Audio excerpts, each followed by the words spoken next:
محمد. سورہ فاتحہ.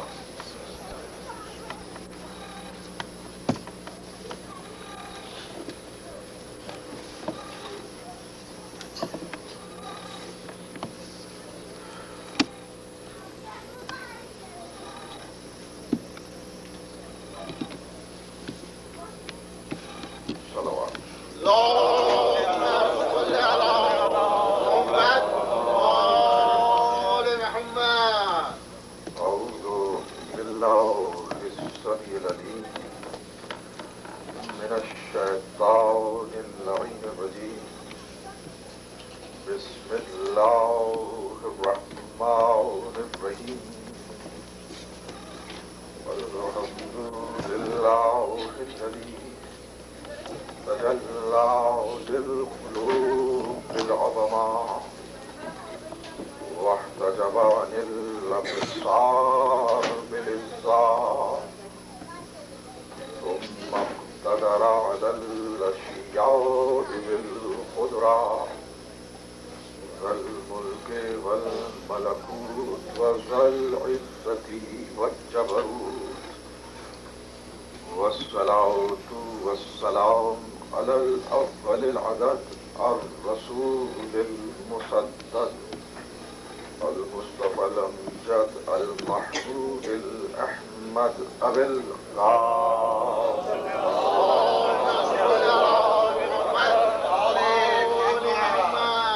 وأهل بيته الطيبين الطاهرين المعصومين المظلومين الذين أذهب الله عنهم الرجس وطهرهم تطهيرا.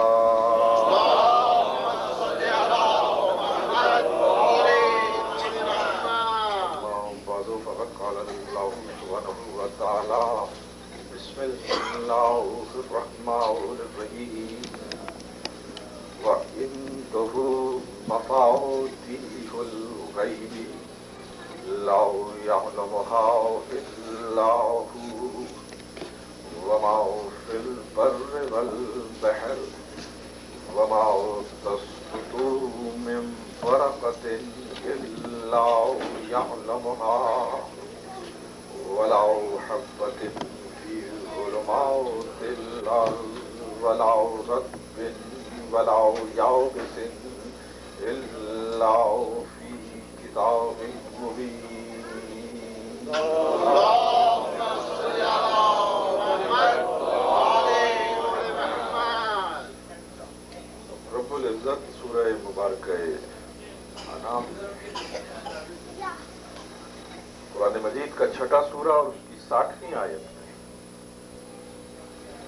اپنے علم کے مقامات اور اپنے علم کی تعریف فرما رہا ہے.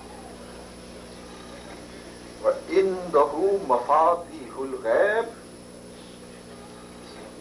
اسی کے پاس مفتاح غیب ہیں، غیب کی کنجیاں. لا يعلمها الا هو، اور اللہ کے علاوہ کوئی نہیں ہے کہ جو ان مفاتیح غیب کا علم رکھتا ہو. وما فی البر والبحر، خشکی میں اور تری میں، سمندروں میں اور زمینوں میں جو کچھ بھی ہے وہ اللہ کے علم میں موجود ہے.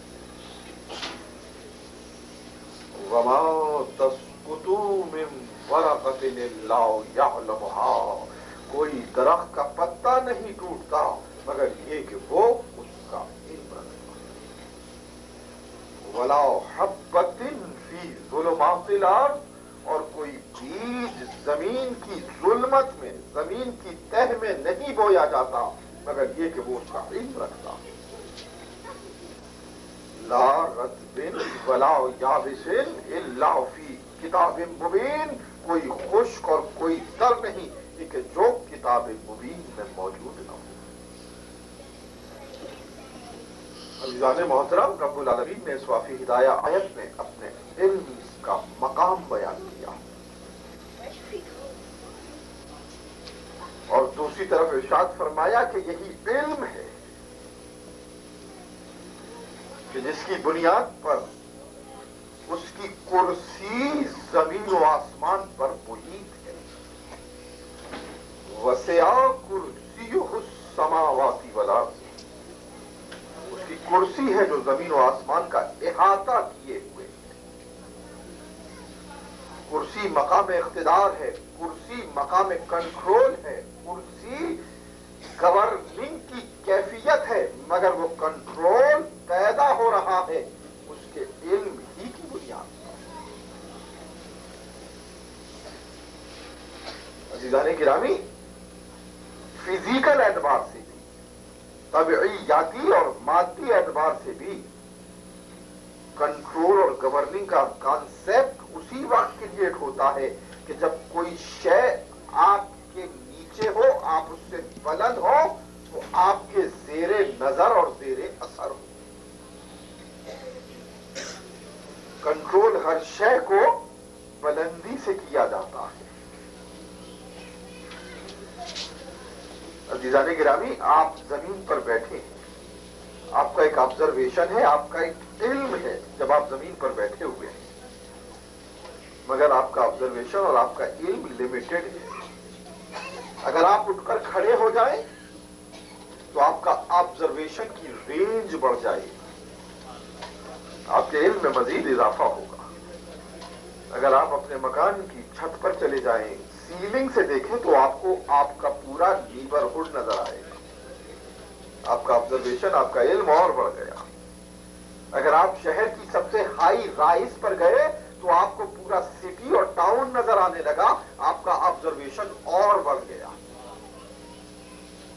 یہ سیٹلائٹس، یہ مصنوعی سیارے جو فضا جیو اسفیئر کے اندر گردش کر رہے ہیں 20,000 میل کے اوپر، اتنی بلندی پر پہنچنے کی وجہ سے پورا کانٹیننٹ اور پورا اوشن ہے جو آبزرویشن کی گرفت میں ہے.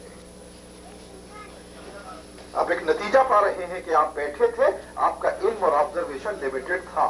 آپ کھڑے ہوئے، آپ کے علم اور مشاہدے میں اضافہ ہوا. آپ اپنے مکان کی چھت پر گئے، آپ کے علم اور مشاہدے میں مزید اضافہ ہوا. آپ شہر کی بلند ترین ہائی رائز پر گئے، آپ کے علم اور مشاہدے میں اضافہ ہوا.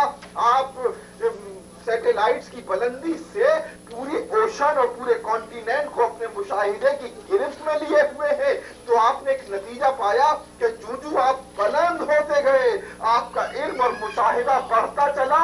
تو اب کائنات کا وہ انسان کہ جس کو کائنات کا سارا علم عطا کیا، جس کو کائنات کے سارے حقائق عطا کیے، اس کو معراج کی بلندی پر لے جا کر پوری کائنات کا آبزرویشن کروایا گیا.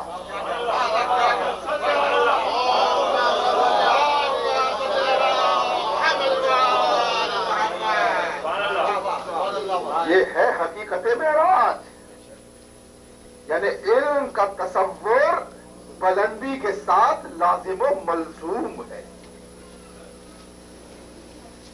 یعنی ہر وہ شے کہ جس کا علم ہو، اس کے لیے ضروری یہ ہے کہ یا تو فزیکل اعتبار سے آپ اس سے بلند ہو، یا پھر علمی اور ذہنی اعتبار سے آپ اس سے بلند ہو. مگر ہر صورت میں بلندی کا کانسیپٹ ہے جو علم کے ساتھ وابستہ ہے. یرفع اللہ الذین آمنوا منکم والذین اوتوا العلم درجات. اللہ تم میں سے ان لوگوں کے درجات کو بلند کرتا ہے کہ جو ایمان والے ہیں یا وہ لوگ ہیں کہ جن کو علم عطا کیا گیا ہے.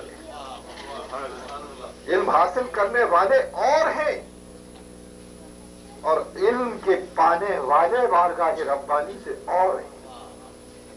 اس لیے کہ حاصل کرنا، ارن کرنا، اکتساب کرنا اپنی کوششوں کے مطابق ہوتا ہے یا اپنے ظرف کے مطابق ہوتا ہے.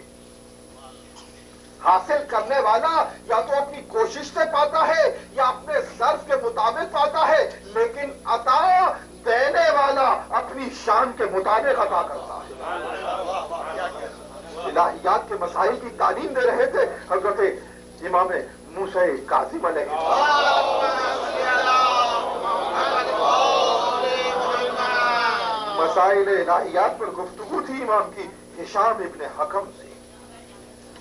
عالم اسلام کا سب سے پہلا متکلم کہ جس نے علم الکلام کو کریٹ کیا عالم اسلام کے اندر، حضرت امام جعفر صادق علیہ السلام کے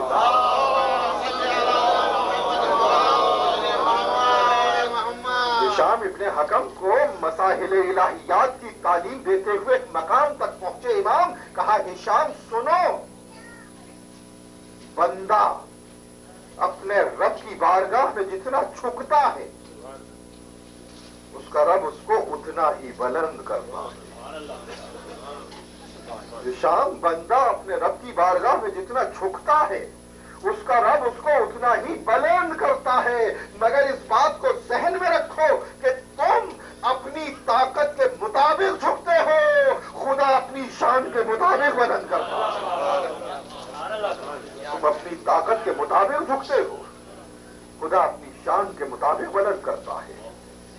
تو اب مخلوق کتنی ہی بندگی کر لے، اپنی محدود طاقتوں اور صلاحیتوں کی بنیاد پر کرے گی، چاہے وہ افضل مخلوق ہی کیوں نہ ہو، افضل مخلوق ہی کیوں نہ ہو۔ آیا معراج پر میں نے چند دن پہلے بھی کچھ گفتگو کی تھی، مگر ایک نقطہ اس وقت میری گفتگو میں آ رہا ہے، اور وہ یہ ہے کہ رسالت اور نبوت کے منصب کو ہٹا کر یہ نہیں کہا کہ وہ رسول کو بلندیوں تک لے گیا، وہ نبی کو بلندیوں تک لے گیا، وہ خاتم کو بلندیوں تک لے گیا، وہ اولی العزم نبی کو بلندیوں تک لے گیا۔ سبحان الذی اسری بعبدہ، وہ اپنے عبد کو بلندیوں تک لے گیا، یعنی اصول وہی قرار پایا کہ جتنی عبدیت میں رسوخیت ہوئی اسی قدر درجات میں اضافہ ہوا، جتنی ابدیت میں رسوخیت ہوئی اسی قدر درجات میں اضافہ ہوا۔ ہے تصور میں میرے آمنہ کا لخت جگر، ہے تصور میں میرے آمنہ کا لخت جگر، نور ہی نور ہے پھیلا ہوا تا حد نظر، نور ہی نور ہے پھیلا ہوا تا حد نظر، مجھ کو آتی ہے ہنسی ذہنیت انسان پر، اپنا جیسا ہی سمجھ بیٹھے محمد کو بچا۔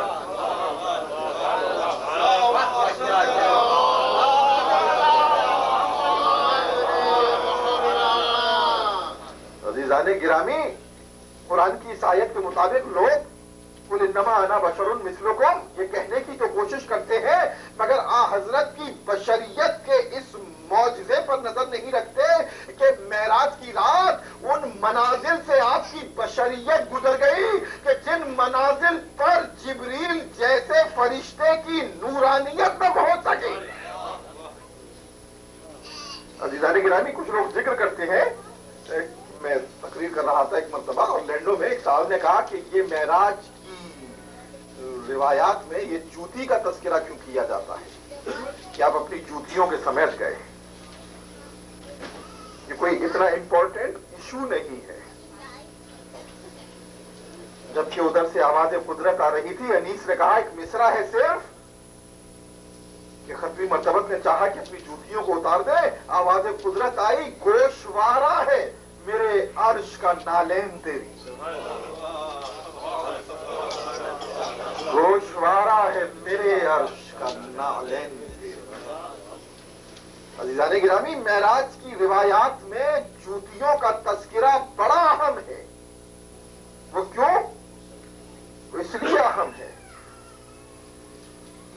کہ سوتے ہوئے انسان جوتیاں نہیں پہنتا، بیداری کے عالم ہی میں پہنتا ہے۔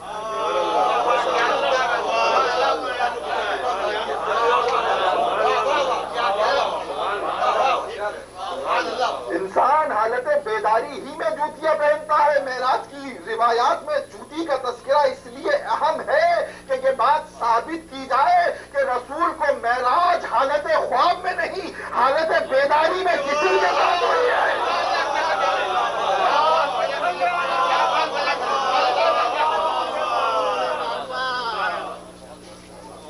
تو عزیزان گرامی، ارشاد فرمایا ہے کہ اس نے بلند کیا، ابدیت کی بنیاد پر بلند کیا، اور جن کے درجات کو بلند کیا ان کو بنیاد پر بلند کیا ان کے درجات کو. لقد اخترناہم علی علم علی العالمین، اللہ نے ان کو چن لیا تمام عالمین میں علم کی بنیاد پر. عزیزان گرامی، ایک طرف انسانوں کا انتخاب ہے اور ایک طرف خدائی انتخاب ہے. لقد اخترناہم علی علم علی العالمین، اللہ نے ان کو چنا علم کی بنیاد پر کل عالمین میں.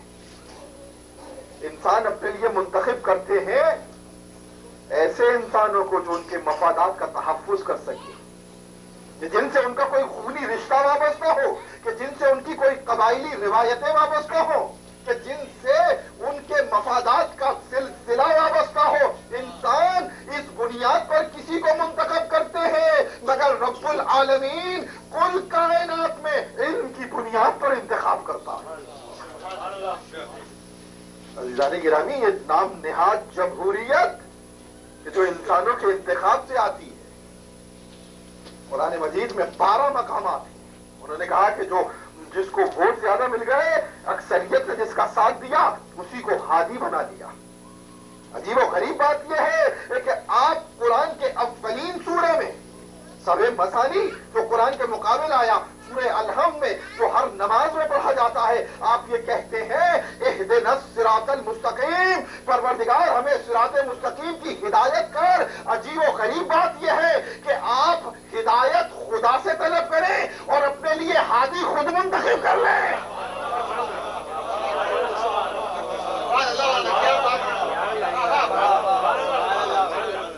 آپ ہدایت خدا سے مانگیں اور اس کے مقابلے میں ہادی خود اپنے لیے منتخب کر لیں. 12 مقامات ہیں قرآن میں کہ جہاں قرآن نے پکار کر کہا اکثرہم لا یعقلون، اکثریت کے پاس عقل نہیں. اکثرہم لا یتفکرون، اکثریت اپنی فکر سے کام نہیں لیتی. اکثرہم لا یؤمنون، اکثریت کے پاس ایمان نہیں ہے.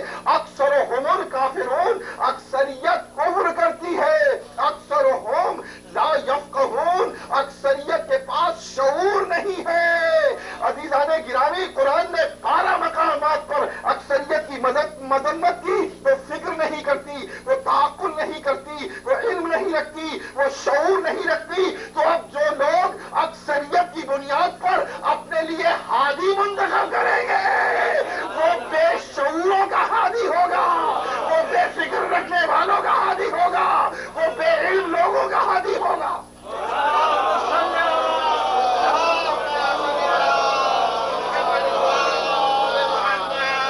اور اس کے مقابلے میں قرآن نے کہا وَقَلِيلًا مِّنْ عِبَادِيَ الشَّكُورُ، میرے شکر گزار بندے بڑے قلیل ہیں. میرے شکر گزار بندے بڑے قلیل ہیں. جو قرآن مجید نے قلت کی تعریف کی. تو عزیزان محترم، رب العالمین نے اپنا انتخاب علم کی بنیاد پر کیا اور پھر پکار کر کہا کہ ان اللہ اصطفیٰ آدم و نوحا وآل ابراہیم وآل عمران علی العالمین.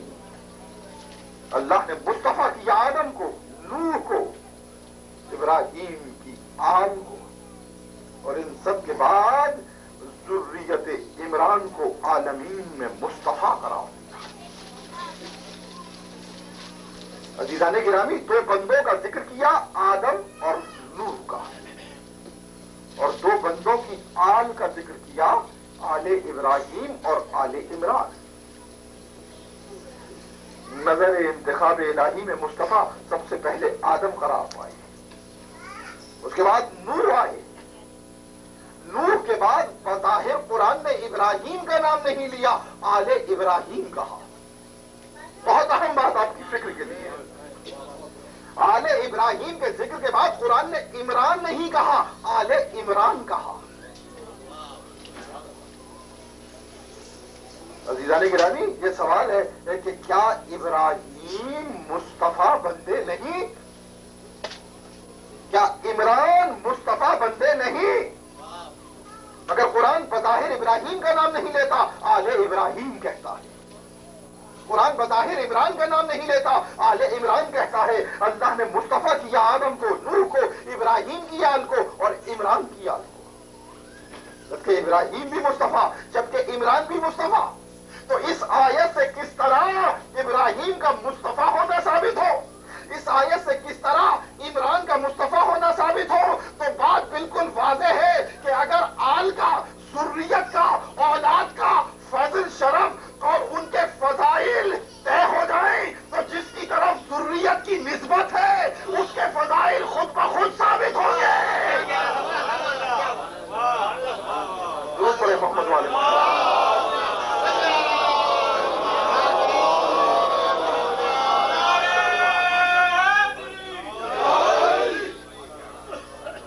گرامی، قرآن مجید نے بظاہر ابراہیم کا نام نہیں لیا، عمران کا نام نہیں لیا، اس اصول کی بنیاد پر کہ اگر آل ابراہیم کی عظمت کو دنیا نے مان لیا تو ابراہیم کی عظمت بھی ثابت ہوگی. اگر آل عمران کی عظمت کو مان لیا انسانوں نے تو عمران کی منزلت بھی ثابت ہوگی. تو آل کی عظمت کے منوانے سے قرآن جس کی طرف نسبت ہے اس کی عظمت کو ثابت کرتا ہے. اسی لیے ہم آل محمد کی عظمت کا ذکر کرتے ہیں کہ آل محمد کی سب عظمتیں محمد کی عظمتیں بن جاتی ہیں.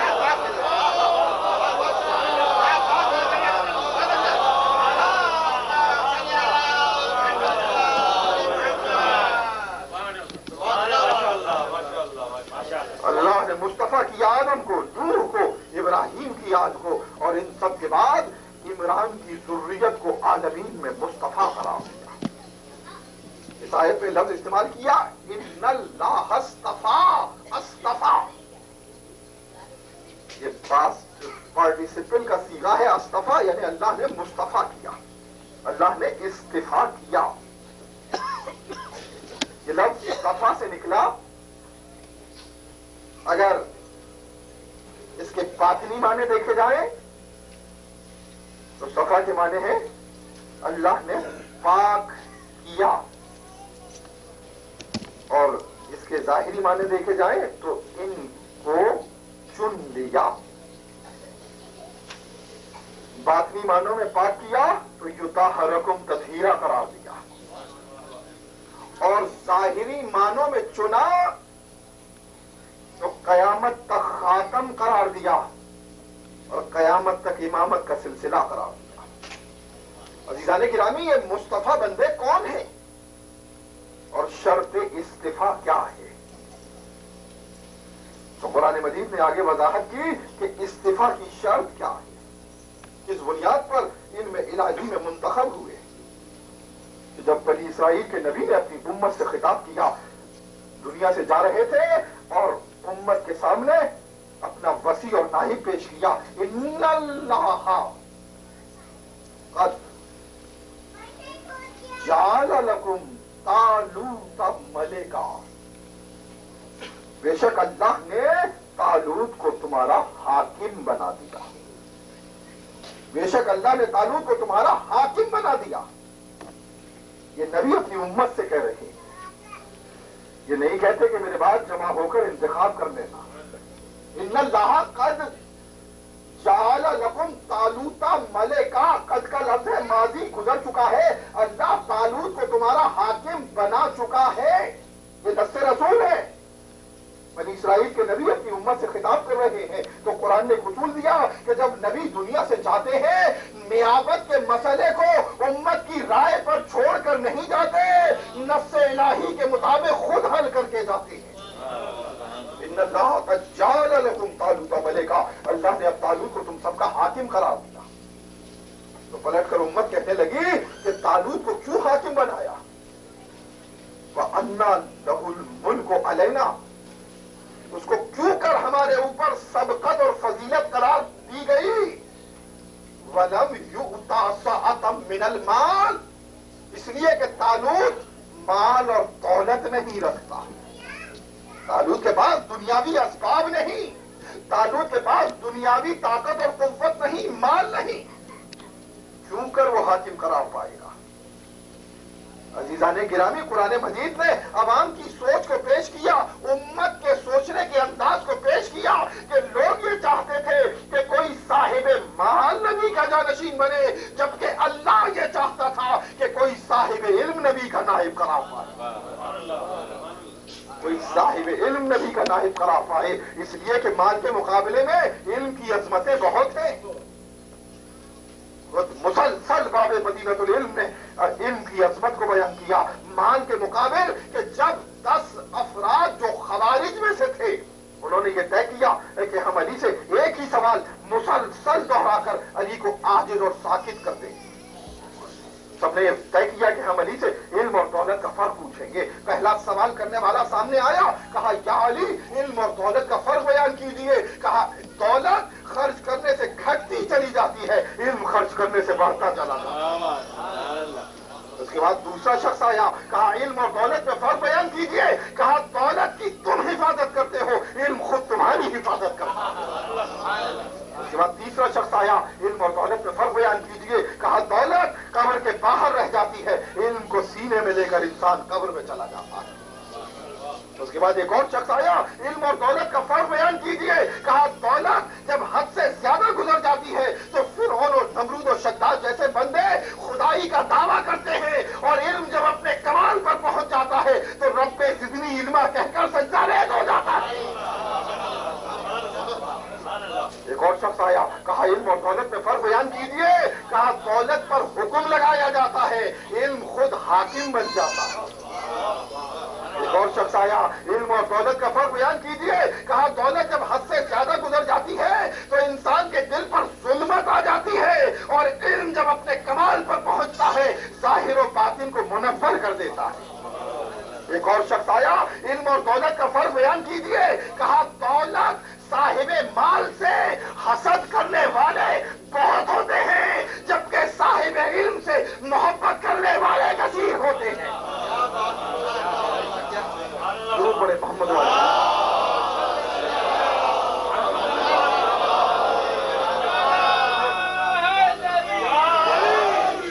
گرامی یہ 10 سوال کرنے والے تھے، علی سے پوچھ چکے، سوال کرنے والے ختم ہو گئے مگر جواب دینے والا نہ تھکا۔ آپ نے خود کہا کہ کوئی اور ہے جو اس سوال کو پھر مجھ سے پوچھے، اور پھر کہا کہ اگر یہ قطار بنا کر قیامت تک اسی طرح سے مجھ سے علم اور دولت کا فرق پوچھتے تو محمد کا بھائی ابو طالب کا پسر اسی طرح سے قیامت تک جواب دیتا رہے گا۔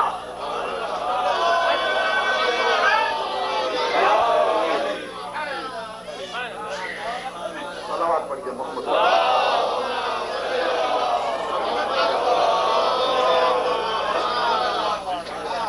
عزیزان گرامی یہی سبب ہے کہ اس دنیا میں 2 قسم کے افراد ہم نے دیکھے۔ ایک جنہوں نے دنیاوی لذتوں کو اور دنیاوی ذائقوں کو اپنی زندگی کا نصب العین قرار دیا، موٹو آف لائف قرار دیا، اور اس کے مقابلے میں دوسرے لوگ تھے کہ جنہوں نے اس دنیا کے ماورا ابدی منزلوں اور صداقتوں کو اپنا نصب العین قرار دیا۔ تو کچھ لوگوں کا مرکز حیات دنیا قرار پائی اور کچھ لوگوں کا مدار حیات آخرت قرار پایا۔ اہل دنیا نے دنیاوی لذتوں کے ملنے کا ذریعہ دولت کو جانا، اہل آخرت نے آخرت کے ملنے کا ذریعہ علم کو قرار دیا۔ یہی وجہ تھی کہ دولت ملوکیت و شاہی کی بنیاد بنی اور علم نبوت و امامت کی میراث بن گیا۔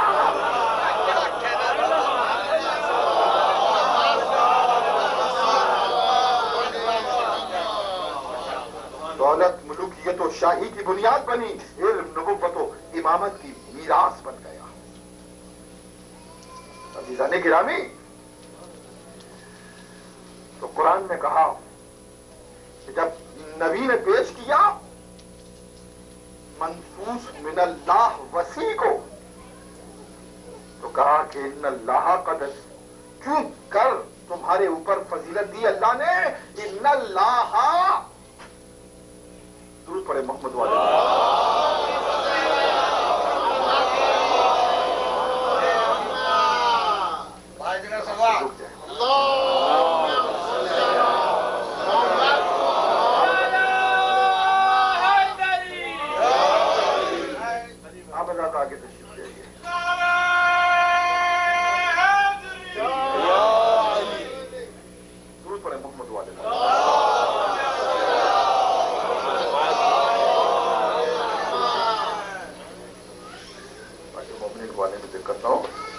اور تھوڑے سے اور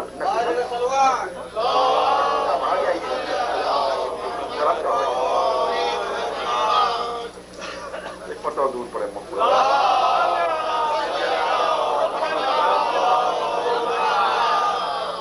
عزیزان گرامی، یہ ہے علم کی فضیلت دولت کے اوپر 10 مرتبہ تعریف کی علم کی دولت کے مقابلے میں. اور عجیب و غریب بات یہ ہے، امیر المومنین نے ارشاد فرمایا لکل شیء زکات، ہر شے کے لیے ایک زکات ہے. زکات کے معنی 2 ہیں.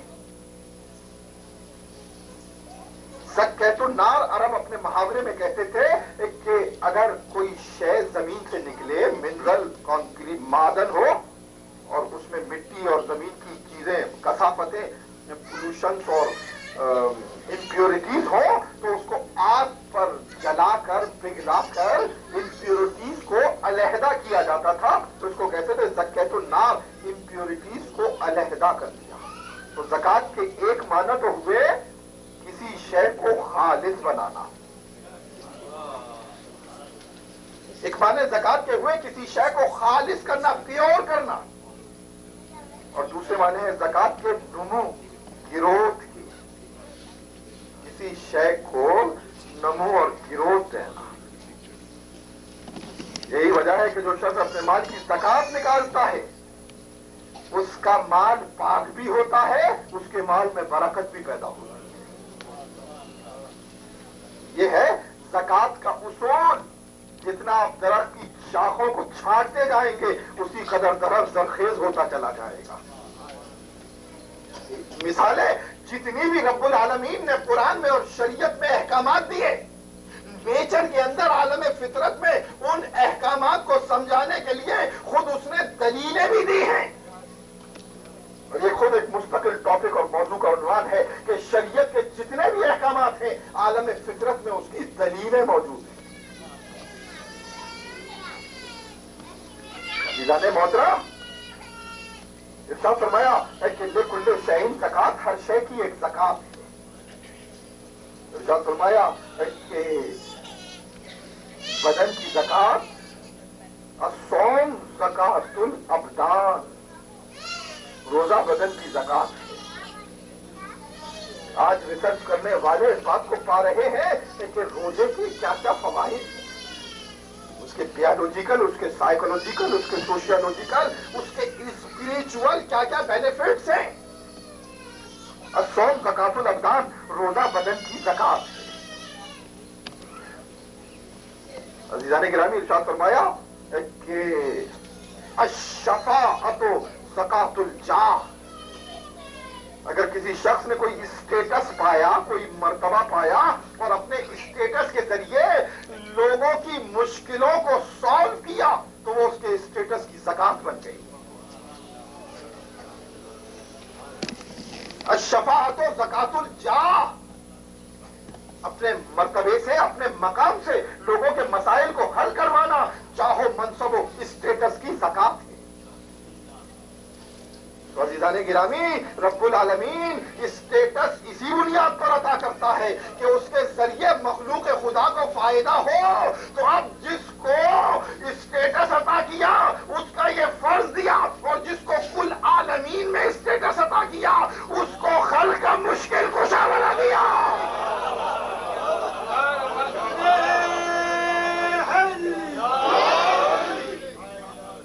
کل شیء زکات، ہر شے کی زکات. بدن کی زکات روزہ ہے. اسٹیٹس کی زکات لوگوں کے پرابلمز کو سالو کروانا ہے. ولایت کی زکات رکوع کی حالت میں انگوٹھی کا خیرات کرنا ہے. اور اس کے بعد ارشاد فرمایا زکات العلم، علم کی زکات بھی ہے. زکات العلم بذلہ، علم کی زکات علم کو خرچ کرنا ہے. علم کی زکات علم کو خرچ کرنا ہے. میراث النقول میں جو کافی کی شرح ہے سب سے ضخیم اور بسیط، علامہ مجلسی علیہ الرحمہ نے لکھا کہ اس کے دو معنی علم کی زکات، علم کا خرچ کرنا، زکات کے معنی پیور کرنا، زکات کے معنی گروتھ اس میں پیدا ہونا، یعنی آپ نے اپنے علم کو دوسروں پر خرچ کیا تو آپ کے علم سے شکوک و شبہات دور ہوئے، آپ کا علم ظنی علم یقینی بھی بن گیا، آپ کا علم قلیل علم کثیر بھی بن گیا۔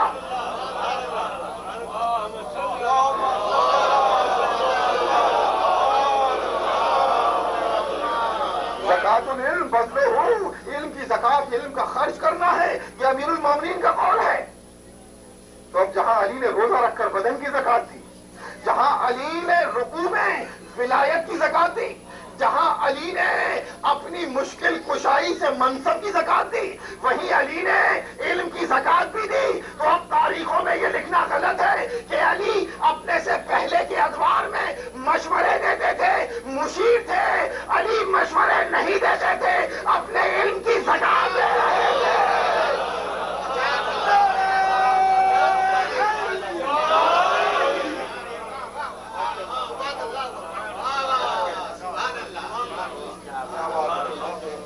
گرامی، اب اس منزل کلام پر ارشاد فرمایا حضرت طالوت کے لیے کہ ان اللہ قد اصطفاہ علیکم، اللہ نے طالوت کو تم سب پر مصطفیٰ کیا۔ کس طرح سے مصطفیٰ کیا؟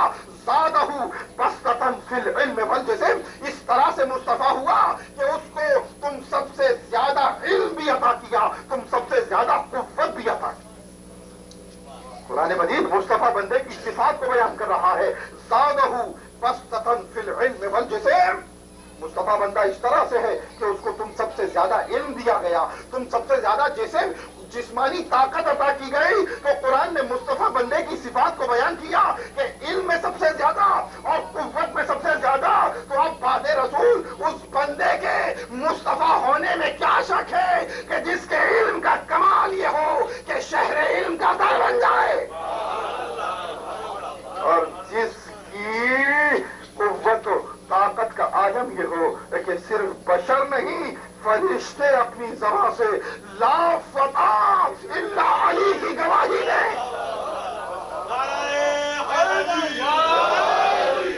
عزیزان گرامی، علم اور قوت جسمانی کو قرآن مجید نے نبی کے نائب کے لیے لازم قرار دیا۔ علم قوت فکریہ کی علامت ہے اور قوت جسمانی قوت عملیہ کی علامت ہے۔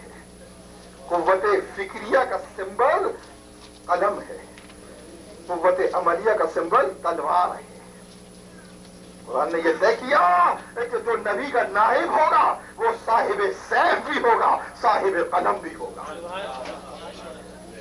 نبی کا نائب قوت فکر رکھنے والا، قوت عملیہ رکھنے والا، اس کے پاس قلم بھی ہے، اس کے پاس سیف بھی ہے، اور سیف و قلم ایک مقام پر مشکل سے جمع ہوتے ہیں۔ بہت سارے جہادید اور صنادید عالم جو علم و دانش سے بالکل دیہی دامن تھے، اور بہت سارے فلسفی مفکر کہ جو تلوار کے دھنی نہ تھے۔ قرآن نے یہ طے کیا کہ جو نبی کا نائب ہوگا صاحب سیف بھی ہوگا، صاحب قلم بھی ہوگا۔ تم نے تلوار تو چلتی ہوئی دیکھی ہوگی، تم نے تلوار تو چلتی ہوئی دیکھی ہوگی، برق بن بن کے یہ شہروں میں گرا کرتی ہے، اندھی ناگن کی طرح دستی پھیرا کرتی ہے، اور اس کے مقابلے میں نوک خامہ بھی مچلتی ہوئی دیکھی ہوگی، نوک خامہ بھی مچلتی ہوئی دیکھی ہوگی، اہل شمشیر کی تذلیل کیا کرتی ہے، اہل شمشیر کی تذلیل کیا کرتی ہے، تیغ پہ زہر اگلتے ہوئے دیکھی ہوگی۔ قلم تلوار کا دشمن، تلوار قلم کی دشمن، دونوں میں بنتی نہیں، مگر دیکھو وہ حیدری اعجاز، وہ ضدین بہم، دیکھو وہ حیدری اعجاز، وہ ضدین بہم، وہ مسرت سے گلے ملتے ہوئے سیف و قلم۔